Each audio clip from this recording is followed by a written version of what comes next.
विद्वान आज की सभा में मौजूद हैं। आपके सामने बोलना तो सूर्य को दीपक दिखाने के बराबर है। आचार्य श्री के सम्मुख बोलने की हिम्मत तो नहीं होती है, पर इनके आदेश को टाला भी नहीं जा सकता है। अपनी अपनी विचारधारा लेके हम सब जिंदगी के अब उस पड़ाव तक पहुंच गए, ज्यादातर लोग के जिसे कहते हैं अंतिम चरण, पर जीने की कला अभी तक आई नहीं। धर्म क्या है इसका अभी तक अंदाजा हुआ नहीं। बड़ी समस्या है, देश भर में दुनिया भर में घूमने का मौका मिला। अभी आचार्य जी ने ये छोटा सा एक दिखाया आपको चमत्कार, इसको लोग मान रहे हैं कि बिना माचिस के आग जला दी, तो ये केमिकल रिएक्शन है। और इसको दिखाकर लोग कैसे चमत्कारिक बाबा बने हैं, और एक ऐसे ऐसे बाबा इस देश में काम कर रहे हैं, नाम नहीं लेंगे, आप सब जान जाएंगे और जानते ही हैं कि एक लड़का बहुत पढ़ा लिखा, बीए पास, और वो आता है, बाबा जी सामने बैठे हुए हैं, बाबा जी का कोई वेश भी नहीं है।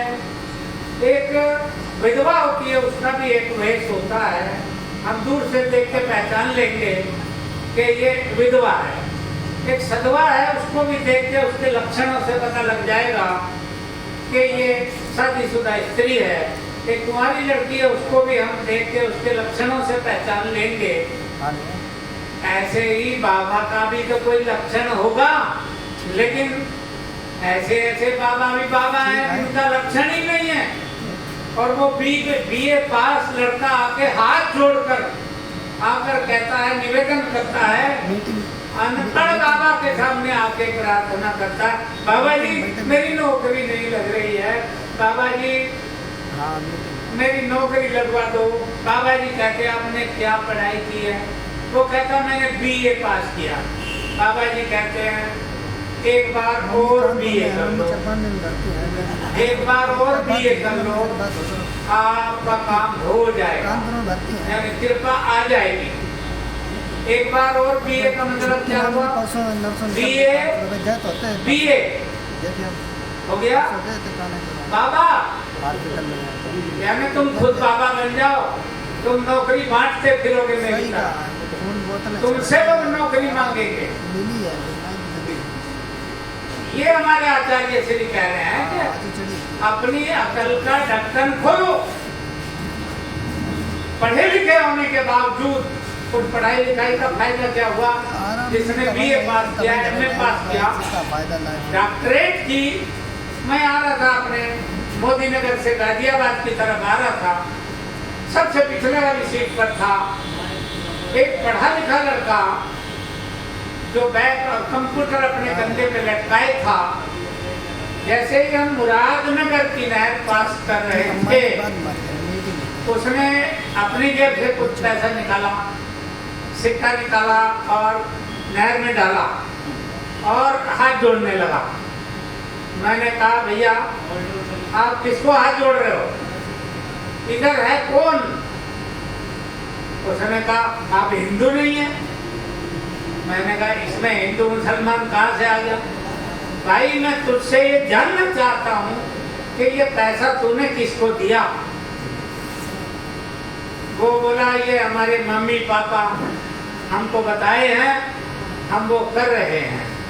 हमने कहा तेरी पढ़ाई लिखाई का क्या फायदा हुआ? तू जो कंप्यूटर करने पे लटकाए घूम रहा है, इसका फायदा बता। अरे गंगा में, नदियों में, पवित्र नदियों में जिनको हम तीर्थ स्थान कहते हैं, उन पर पैसा डाला जाता था। वो पैसा होता था तांबे का, और उसका पानी के साथ एक रिएक्शन होता था, वो हमको लाभ करता था। आज का पैसा, आज के पैसे का क्या लाभ हुआ भाई? दूसरा उदाहरण देखिए, मैं मेरठ के बेगमपुर से बस में चढ़ा,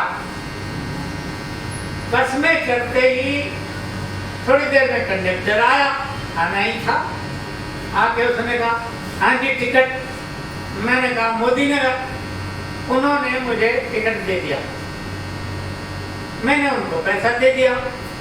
अब मेरे बाजू में एक और आदमी थे, उनसे बोला हाँ जी आपका टिकट।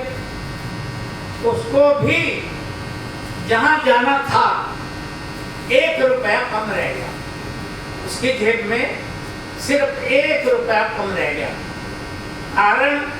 कारण वही है कि एक बस में चढ़ो मेरठ से गाजियाबाद तो उसका टिकट अलग है, दूसरी बस में चढ़ो वो जो नोएडा जा रही है उसका टिकट अलग है, एक और बस में चढ़ो मोदी नगर से गाजियाबाद 20 रुपए दे, उसको कहते हैं डग्गा मार, उसको कहते हैं चार्टर्ड, उसमें 20 रुपया लेगा।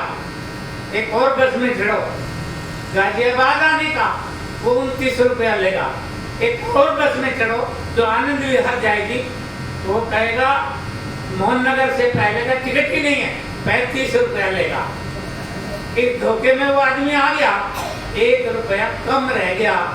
कंडक्टर ने कहा 1 रुपया निकालो तब आपको टिकट मिलेगा। उसने कहा भैया 1 रुपया नहीं है, चला लो यार।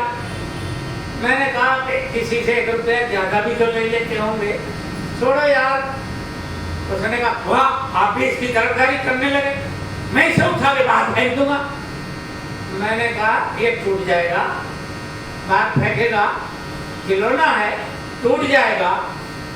इसी जद्दोजहद में घंटाघर आ गया, मेरठ का घंटाघर आप सबने देखा होगा। घंटाघर के उस तरफ कब्रिस्तान, घंटाघर चौक लेके उस तरफ, जब उधर से आएंगे लेफ्ट हैंड में कब्रिस्तान, उधर देख के वही आदमी बोलने लगा, वो कंडक्टर करने लगा यूं, 3 बार किया उसने। मैंने कहा यार जिंदे आदमी को बाहर फेंक रहा, मरे हुए को अंदर बुला रहा। तो कैसा आदमी है, 1 रुपया मैं देता हूँ तो इसको भी लेके चल। तो उसने कहा तेरे से नहीं लूंगा। भाई मेरे से क्यों नहीं लेगा, तुझे 1 रुपया चाहिए ना, तू कहीं का लाट साहब है।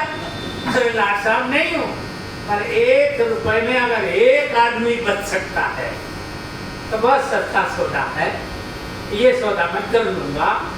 मेरे आचार्य जी ने मुझे यही सिखाया है, 1 रुपए में एक आदमी को बचा लो।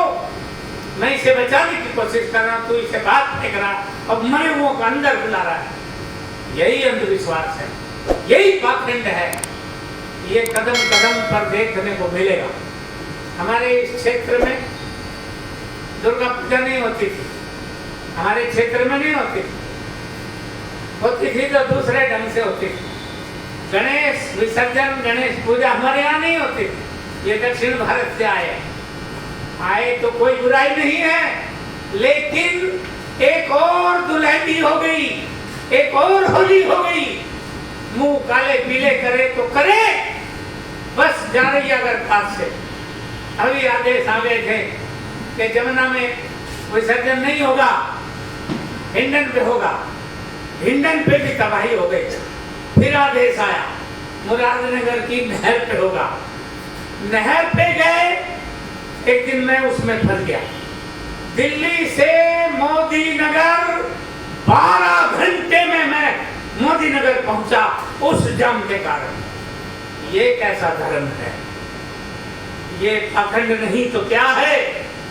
धर्म दूसरों को, अपने को भी सुकून देता है, अपने को भी सुख देता है, दूसरों को भी सुख देता है, दूसरों को भी आनंद देता है।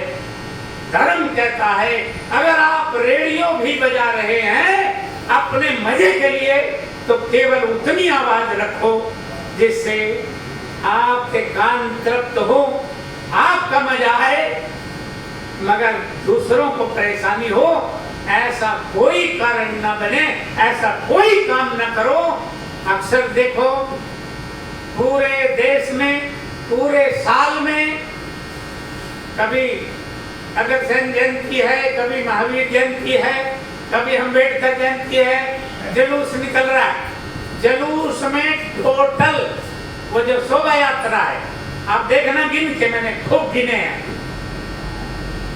उसमें मैं बैंड वालों के 150 आदमी केवल होते हैं, मुश्किल से इकट्ठे होते हैं इतने लोग, मगर उसके पीछे जो जाम में फंसे हैं वो 1.5 लाख लोग फंसे हुए होते हैं, वो सब गालियां दे रहे होते हैं।